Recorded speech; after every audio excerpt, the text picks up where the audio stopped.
भक्ति वाला जीव होता है ना, उसके हृदय में बिना किसी के कहने के, बिना किसी के बताने के जो है कुदरती ही दया भाव होता है।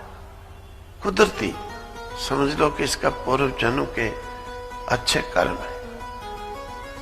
शबरी रात को उठी और उसने सब कांटे हटाए, सब जानवर छोड़ दिए जंगल में, जाओ, और स्वयं भी चल पड़ी। स्वयं भी चल पड़ी। आगे मतंग ऋषि का आश्रम था, तो भील जाति की थी। उसने सोचा मैं ऋषियों के सामने नहीं जाऊं, उनके दूर पेड़ के नीचे बैठ गई। मतंग ऋषि ने देखा रोज रास्ता साफ कर देता है कोई, देखा तो शबरी, पूछा उससे सारा हाल। उन्होंने कहा बेटी राम राम राम राम राम राम राम राम करती रहो।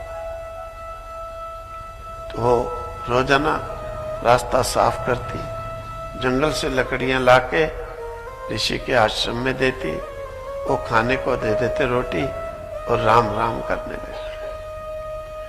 अब जब मतंग ऋषि शरीर छोड़ने लगे, उन्होंने कहा देखो शबरी, मैं तो अब शरीर छोड़ रहा हूं, मैं प्रभु राम के पास जाऊंगा, पर तुम्हारे लिए प्रभु राम यहीं पर आएंगे। उन्होंने वरदान दिया और शरीर त्यागा और वो अपने वैकुंठ चले गए। बोलो श्री राजा रामचंद्र भगवान की जय। अब इधर प्रभु राम वहां से चलते चलते आगे बढ़ते हैं और शबरी के वहां पर पहुंचते हैं। शबरी प्रभु राम को देखकर गुरु की बात को याद करके समझ गई यही शबरी है, ये प्रभु राम है। दौड़ करके गई, वन से जो मिला बैर बैर तोड़ के लाई, धो धो के, अभी भेजनी है ना, अब उसे क्या पता बेचारी को, जूठा मीठा।